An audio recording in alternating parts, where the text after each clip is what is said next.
નમસ્કાર મિત્રો, હું હિતેશ મોદી આઝાદ મીડિયા લાઈવ ચેનલથી આ વખતે 2024ની નવરાત્રી રાજવંશી રિસોર્ટમાં થઈ રહી છે. તો આપણા પૂર્વ સાંસદ જુગલભાઈ આપણી જોડે ઉપસ્થિત છે અને રાજાભાઈ પણ ઉપસ્થિત છે. તો આપણે જાણીએ કે આ વખતેનું 2024ની નવરાત્રીનું આયોજન કેવી રીતે રાખેલું છે. ખૂબ ભવ્ય આયોજન ગોઠવેલું છે અને એની અંદર અમારી એક સરસ સુંદર ટીમ બનેલી છે કે જે લોકો ખેલૈયા હશે અને બેન દીકરીઓની સુરક્ષા થશે અને સાથે સાથે ખૂબ આનંદ ઉલ્લાસથી મા ભગવતીની આરતી અને ખેલૈયાઓનો આનંદ મળે એના માટે રાજવંશી હોટલ રિસોર્ટની અંદર 5 તારીખથી 9 તારીખ 5 દિવસ માટેનું આયોજન કરેલું છે અને એના માટે સૌ ભાઈ બહેનો જે લોકો ઉત્સાહભેર આની અંદર નવરાત્રિના ગરબા ગાવા માગતા હોય તો અહીંયા અચૂકથી પધારજો. આપ સૌને આમંત્રણ પણ આપું છું.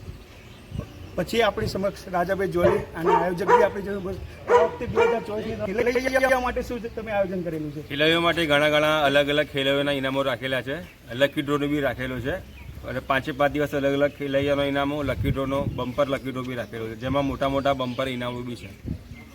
તો મિત્રો, આ ન્યૂઝના માધ્યમથી અને વિડીયોના માધ્યમથી જણાવે કે આ વખતે 2024માં જે નવરાત્રી રાજવંશી રિસોર્ટની અંદર રાજવંશી રમઝટ રાખેલી છે, તો દરેક એક વખત તમારા પરિવાર સાથે પધારજો એવું ભાવભર્યું આમંત્રણ અમારા જુગલભાઈ તરફથી અને રાજાભાઈ તરફથી છે.